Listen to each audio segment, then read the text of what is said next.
Hello. तो before we start थोड़ी सी बात कर लें क्रिकेट की। देखो अभी 14 दिसंबर को इंडियन एक्सप्रेस में एक बड़ा अच्छा सा आर्टिकल निकला था about Sachin Tendulkar son being trained by Yuvraj father mister Yograj. तो क्या स्टोरी निकली थी? What the important thing is what Yuvraj's father has told, that is Mr. Yogaraj, what he has told to Sachin Tendulkar's son Arjun, and it is very important for you also. That's why I am mentioning it here. He told him that without swimming in river of fire, you cannot become gold. Yuvraj's dad to Sachin's son. तो बिना आग की नदी तैर के पार करे आप सोना नहीं बन सकते। आग में तपने के बाद ही सोना बनोगे। तो समझ लो कितनी मेहनत की ज़रूरत है। So this is very motivating. I thought I must share it with you. And then let us talk about the questions that have been asked in the comment section. I'll answer a few of the questions there. चलो मिलते हैं।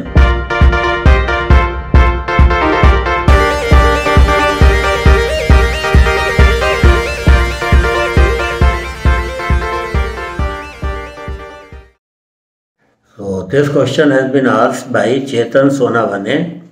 Sir, in the end of the personal interview, interviewing officer asks, do you want to ask me any question? If you can ask, do you want to ask me any question? Then you can ask. So when we say no, he forces to ask us any question. So sir, in this situation, what should be the right approach? तो interviewing officer generally पूछ लेते हैं last में कि you want to ask me any question.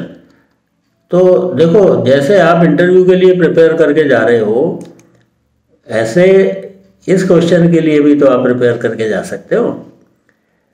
आपसे पूछते हैं कि okay tell me about 3 suggestions in the candidates mess, तो आप वहाँ बैठ के सजेशन सोचोगे। ये तो इंटरव्यू के कॉमन क्वेश्चंस हैं, पता है कि इस तरीके के क्वेश्चन पूछे जा सकते हैं। These questions are all out.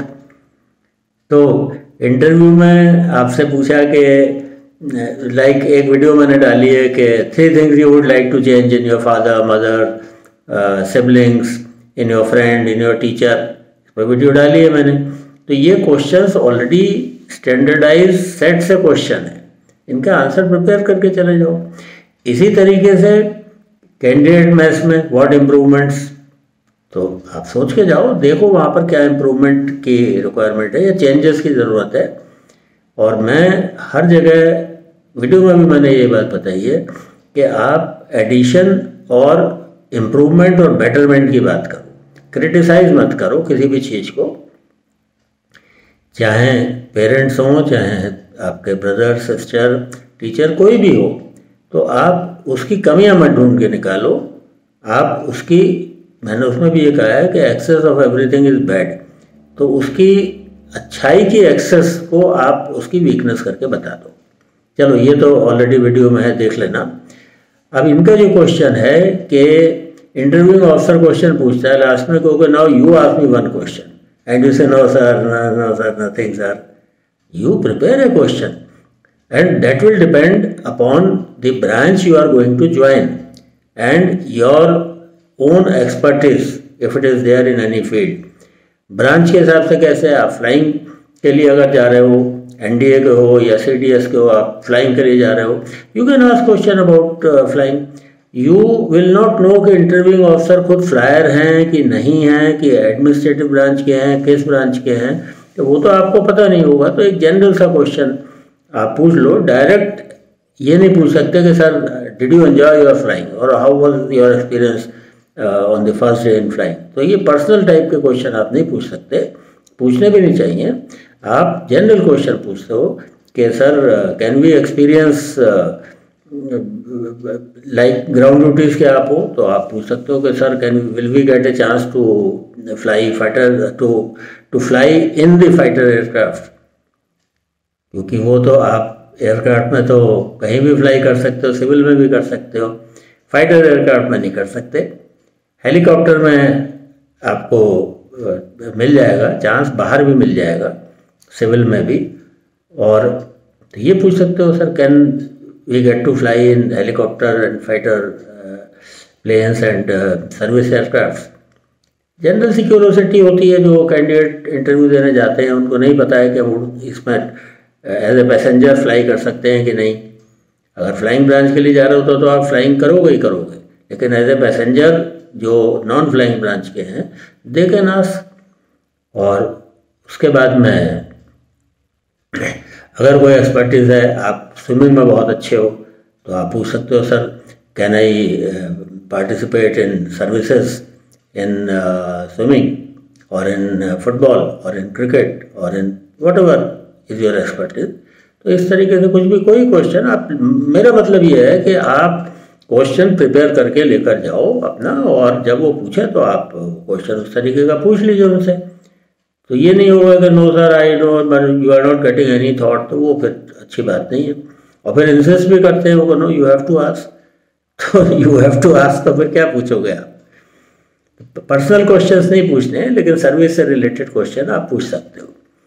दूसरा क्वेश्चन जो है वो लक्ष्य तिवारी का है, sir how much physical fitness impacts AFSB, air force selection board का सिलेक्शन में फिजिकल फिटनेस का कितना रोल है। तो देखो फिजिकली फिट तो आपको होना ही होना है, वैसे भी रहना है, फौज ज्वाइन करो या ना ज्वाइन करो। फिजिकल फिटनेस होती है आपकी एज के हिसाब से। तो आप बिल्कुल यंग लड़के हो, अगर NDA के लिए जा रहे हो तो फिर फिजिकल फिटनेस तो आपकी बहुत अच्छी होनी चाहिए ना।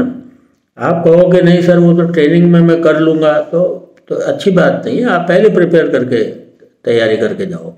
एक बात तो ये है, हालांकि GTO आउटडोर में उतनी ज़्यादा फिजिकल स्टेमिना की ज़रूरत नहीं पड़ती है। Brain power is more important than muscle power, this is the rule in GTO outdoor. लेकिन इंडिविजुअल ऑब्स्टिकल में क्या करोगे, रोप क्लाइंबिंग कैसे करोगे, तो उसके लिए आप स्टेमिना अपना बिल्डअप करिए। इंडिविजुअल ऑब्स्टिकल्स आपको 3 मिनट में 10 करने हैं, और रिपीट भी कर सकते हो 10 करने के बाद, तो करो।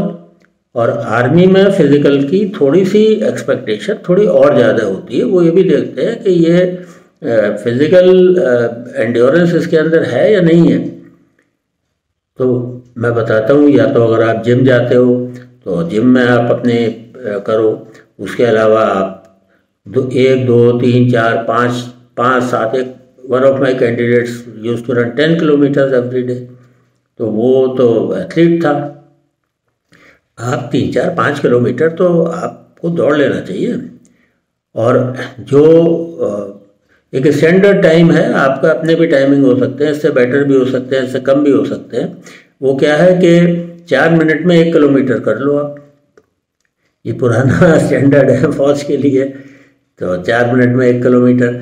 अब अगर आप 5 किलोमीटर कर रहे हो तो 20 नहीं, आपके 21 मिनट लग जाएंगे, 22 लग जाएंगे। तो और पहले आप एक चीज़ और मैं बता दूं कि अपना हेल्थ चेकअप भी आप करा लो। तो ऐसा ना हो कि आप दौड़ लो और दौड़ते दौड़ते आप चक्कर खा के गिर जाओ या कोई और प्रॉब्लम हो जाए। तो अपना मेडिकल भी आप बाहर करा लो, और धीरे धीरे फिजिकल स्टेमिना बिल्डअप करो। एकदम से जोश में आके मत दौड़ने लग जाओ या बहुत एक्सेसिव एक्सरसाइज मत करने लग जाओ। धीरे धीरे धीरे बढ़ाइए, और बेटर ये होगा कि आप किसी ट्रेनर की प्रेजेंस में या उससे गाइडेंस लेके तब आप करो। आजकल बहुत सारे ऐप भी हैं यूट्यूब पे, तो उनको भी आप चाहो तो यूज़ कर सकते हो। लेकिन फिर भी किसी को कंसल्ट करके तभी आप फिजिकल में ज़्यादा जब आप करना बढ़ाना शुरू करोगे तो उस समय normal physical is all right. लेकिन जब एक्सेसिव कर रहे हो आप या बहुत ज़्यादा हार्ड ट्रेनिंग कर रहे हो, then it should be under supervision. और ये जो आपके इंडिविजुअल ऑब्स्टिकल्स हैं उनकी भी आप प्रैक्टिस कर सकते हो। कहीं पर आप देखो पेड़ है या कुछ है, उसमें रोप बांध के रोप क्लाइंबिंग वगैरह कर सकते हो जो एयरफोर्स में होती है। तो फिजिकल स्टेमिना तो देखो होना चाहिए और उसकी इम्पोर्टेंस है, इसमें कोई डाउट मत रखो कि कितना होना चाहिए, जितना भी ज़्यादा हो जाए उतना अच्छा है। अब एक और क्वेश्चन है, sir please tell me to improve my spoken and written English. एक वीडियो मेरा पड़ा हुआ है ऑलरेडी, मैंने वो इनको बोला भी है, उसका लिंक भी भेजा है कि वॉच दिस वीडियो, और मैं एक और भी वीडियो बना दूंगा आपका इंग्लिश के ऊपर। लेकिन देखो मैंने अपनी वीडियो में बताया है, पिछली वाली वीडियो में भी मैंने रेफरेंस दिया है कि कोई भी लैंग्वेज सीखने के नॉर्मल तरीका वो होता है जिससे एक छोटा बच्चा जो पैदा होता है वो सीखता है। अब आप देखो, जो बच्चा इंडिया में, नॉर्थ इंडिया में पैदा हुआ है, वो छोटा सा बच्चा 2-3 साल का बच्चा बोलने लगता है, हिंदी के सेंटेंसेस बोलता है। जो तमिलनाडु में हुआ है वो तमिल में बोलता है, आप नहीं बोल सकते, वो बोलता है। जर्मनी में हुआ है जर्मन में बोलता है, फ्रांस में हुआ है फ्रेंच में बोलता है। तो अपनी अपनी लैंग्वेज वो बोलता है। अब छोटा बच्चा, इतना न्यू बॉर्न जो बच्चा है, वो 6 महीने साल भर के अंदर एक एक 2-2 शब्द बोलने लग जाता है। तो ना तो वो किताब पढ़ता है कोई, ना कोई मूवी देखता है वो। तो रीडिंग और वॉचिंग तो आउट ऑफ क्वेश्चन है उसके लिए। क्या है? लिसनिंग। और यही मैंने बताया कि लिसनिंग इज़ वेरी इंपॉर्टेंट। आप इंग्लिश में सुनो, और आप पढ़े लिखे हो, छोटे बच्चे से ये आपके अंदर बेटर एबिलिटी है कि you can read and watch also. तो अच्छी सिंपल उसकी मूवीज़ आप देखो जिसमें एंटरटेनमेंट हो आपका। कॉमिक्स पढ़ो। देखो, डल चीज़ अगर आप पढ़ोगे तो आप बोर हो जाओगे। तो इंटरेस्टिंग है, आपके कॉमिक्स हैं, पढ़ो, इंग्लिश में पढ़ो। आजकल तो जो इसके आपके अमर चित्र कथा के भी इंग्लिश में आ रहे हैं, और ऑनलाइन भी सारे मिल जाते हैं आपको।